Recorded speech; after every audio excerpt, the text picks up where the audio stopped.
नमस्कार दोस्तों, स्वागत है आप सभी को अपना exam warrior GK YouTube channel पे। दोस्तों आज एक नया टॉपिक का शुरुआत करें जिसका नाम है पीओके। पीओके से बनने वाले क्वेश्चनों को देखते हैं।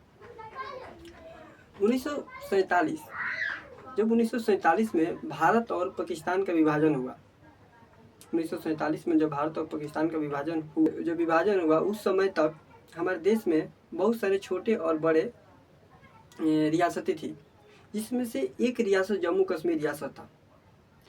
उस समय जम्मू कश्मीर रियासत का शासक महाराजा हरि सिंह हुआ करते थे। उस समय जम्मू कश्मीर रियासत के शासक महाराजा हरि सिंह हुआ करते थे। तो ब्रिटिशों ने जब भारत का विभाजन किया तो उस समय जितने भारत के रियासत थे छोटे और बड़े, सारे को बोल दिया और सारे रियासतों को 3 विकल्प दे दिया, जिनमें कहा कि अगर कोई भारतीय रियासत भारत में मिलना चाहता है तो भारत मिल जाए, अगर वो पाकिस्तान में मिलना चाहता है तो पाकिस्तान मिल जाए, अगर वो स्वतंत्र रहना चाहता है तो स्वतंत्र रह सकता है। तो जम्मू कश्मीर रियासत के शासक महाराजा हरि सिंह ने निर्णय लिया कि मैं स्वतंत्र रहूँगा, न मैं पाकिस्तान में मिलूँगा और न मैं भारत में मिलूँगा, मैं स्वतंत्र रहूँगा। तो भारत के नेताओं को भी उससे कोई दिक्कत नहीं था। वो अगर स्वतंत्र होने के निर्णय लिए थे तो उनका अपना था मामला कि मैं स्वतंत्र रहूँगा, कोई दिक्कत नहीं था। इधर पाकिस्तान आज़ाद हो चुका था 14 अगस्त 1947 को। तो पाकिस्तान आज़ाद हो चुका था 14 अगस्त 1947 को। तो पाकिस्तानियों ने 22 अक्टूबर 1947 को ऑपरेशन गुलमर्ग के तहत कबायलियों को कश्मीर में घुसपैठ करा दिया। वो कबायलियों के रूप में पाकिस्तानी सैनिक थे, वर्ल्ड ट्रेड वो सैनिक थे जो ढुके और जम्मू कश्मीर के अधिकांश हिस्सों पे मतलब कब्जा कर लिया। तो महाराजा हरि सिंह को देखे कि अब तो जम्मू कश्मीर पे के पाकिस्तानियों ने कब्जा कर लिया। तो महाराजा हरि सिंह भागत उस समय के प्रधानमंत्री जवाहरलाल नेहरू के पास आए और जवाहरलाल नेहरू के पास आए और बोले कि हमारी मदद कीजिए। तो जवाहरलाल नेहरू ने उस समय भारत के गृह मंत्री सरदार वल्लभ भाई पटेल को कहा कि इनका मदद कीजिए। सरदार वल्लभ भाई पटेल ने महाराजा हरि सिंह से 26 अक्टूबर 1947 को विलय पत्र पर हस्ताक्षर करवा लिया। ठीक, तब जाके पहला भारत और पाक युद्ध का शुरुआत हुआ। 1947 से 48 तक चला। यह युद्ध दिसंबर 1948 तक चला था। भारत और पाक का जो पहला युद्ध दिसंबर 1948 तक चला था। इसके बाद इस मामले को हमारे उस समय के प्रधानमंत्री जवाहरलाल नेहरू ने संयुक्त राष्ट्र में लेके चले गए। जब ये मामला संयुक्त राष्ट्र में गया तब भारत ये मामला जब संयुक्त राष्ट्र में लेके चला गया तो संयुक्त राष्ट्र ने यूएन ने 1 जनवरी 1949 को युद्ध विराम करवा दिया, जिसे हम सीज फायर लाइन बनी, जिसके बाद में वो लाइन ऑफ कंट्रोल कहा जाने लगा। आइए देखते हैं कि यूएन ने क्या निर्णय दिया था उस समय जम्मू कश्मीर पे। यूएन ने उस समय क्या निर्णय दिया था, आइए देखते हैं। तो उसने पहला कहा था कि जनमत संग्रह की बात कही थी, जिसमें भारत और पाकिस्तान दोनों देशों ने जनमत संग्रह को स्वीकारा था कि हाँ जनमत संग्रह होना चाहिए। और दूसरा उसने कहा था कि सुरक्षा परिषद के प्रस्ताव, उसने सुरक्षा परिषद से प्रस्ताव पारित होगा, जिसमें उसने प्रस्ताव पारित हुआ था कि यूएन सुरक्षा परिषद के प्रस्ताव 47 में जनमत संग्रह के लिए एक प्रशासन की नियुक्ति की बात कही गई, जिसे यूएन के महासचिव द्वारा उसे नामित किया जाएगा। तो एक प्रशासन की बात कहेगी, जो वो प्रशासन जम्मू कश्मीर में आता और वहाँ के कि यहाँ पर जन्म संग्रह कराने लायक है या नहीं, उसका निर्णय लेता। ठीक, फिर उसके बाद कहा गया कि पाकिस्तान को कब्जे वाले क्षेत्र से हटना पड़ेगा। ठीक, जो कि अभी तक पाकिस्तान ने हटा नहीं है। ठीक, फिर उसके बाद शांति स्थापना का निर्देश दिया, जो कि जम्मू कश्मीर में शांति स्थापना का निर्देश दिया। कुछ बातें नोट में है जो आपके एग्जाम में आ सकते हैं। उस समय यूएन के महासचिव कौन थे? तो ट्रिगवेली थे। उनका कार्यकाल 2 फरवरी 1946 ले 10 नवंबर 1952 तक था। उस समय भारत और पाक का कौन क्या था? अगर ये भी सवाल आता है कि पीओके पर जब कब्जा हुआ उस समय भारत के कौन प्रधान मतलब उस समय भारत में कौन क्या था, प्रधानमंत्री कौन था, राष्ट्रपति कौन थे, गवर्नर जनरल कौन था, इससे भी सवाल आते हैं, तो उसको थोड़ा देख लेते हैं। उस समय पीएम कौन थे? तो जवाहरलाल नेहरू थे। राष्ट्रपति तो उस समय कोई नहीं था, क्योंकि उस समय भारत गणराज्य नहीं था। अगर भारत गणराज्य है ये नहीं था, राष्ट्रपति कहाँ से? तो उस समय गवर्नर जनरल थे। जो गवर्नर जनरल कौन थे? तो लॉर्ड माउंटबेटन थे गवर्नर जनरल, जो कि लॉर्ड माउंटबेटन 15 अगस्त 1947 ले जून 1948 तक थे। जब देश आज़ाद हुआ था उस समय से जून 1948 तक गवर्नर जनरल लॉर्ड माउंटबेटन थे।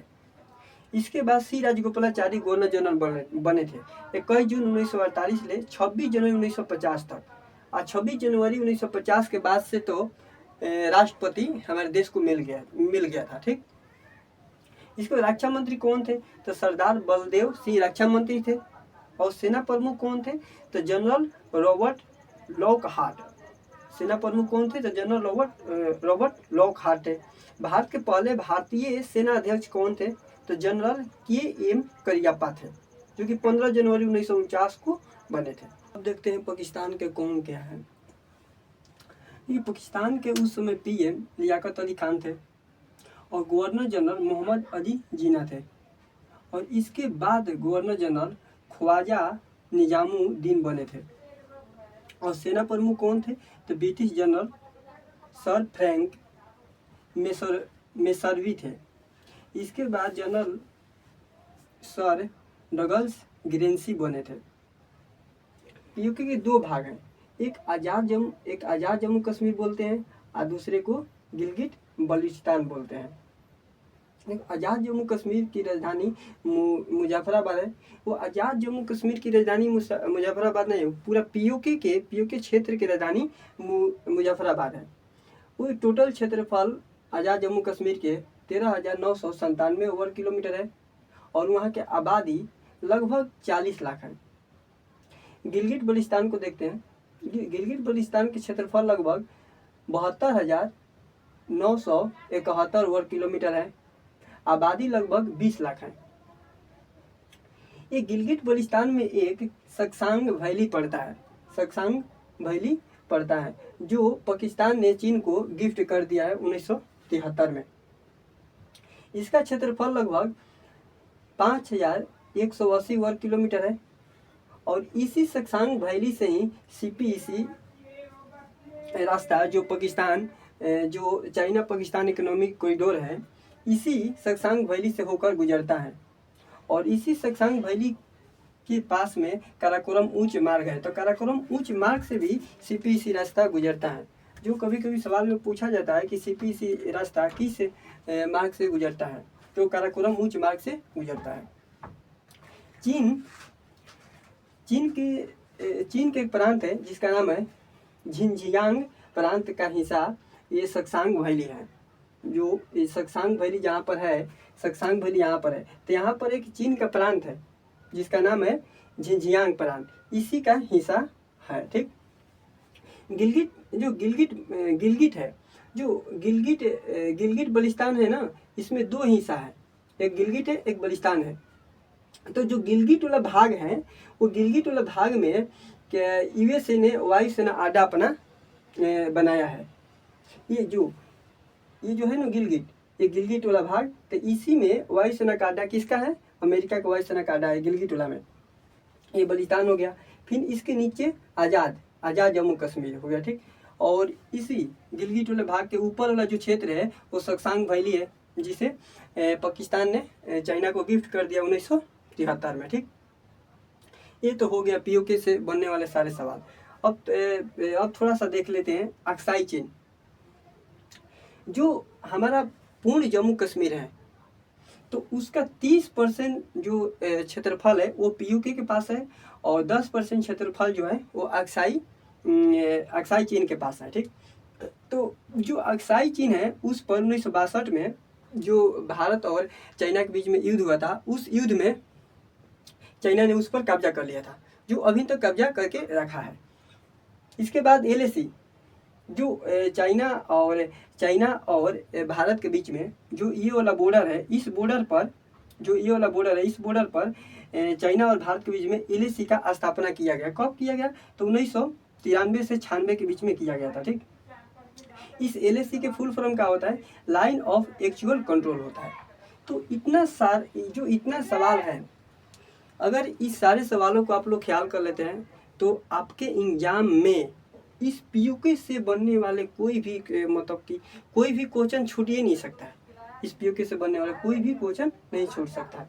एक सवाल है और इसमें छूट रहा है। 1994 में भारत ने संसद से पारित किया था विधेयक, जिसमें लिखा है कि पीयूके भारत का अभिन्न अंग है। लेकिन भारत सरकार ने अक्साई चीन के लिए कोई विधेयक संसद में पास नहीं किया है, पीयूके के लिए पास किया है 1994 में। अगर इतना सारे सवाल आप लोग ख्याल कर लेते हैं तो पीयूके से बनने वाले कोई भी क्वेश्चन आपको आपके एग्जाम में नहीं छूटेगा, ये मेरा वादा है।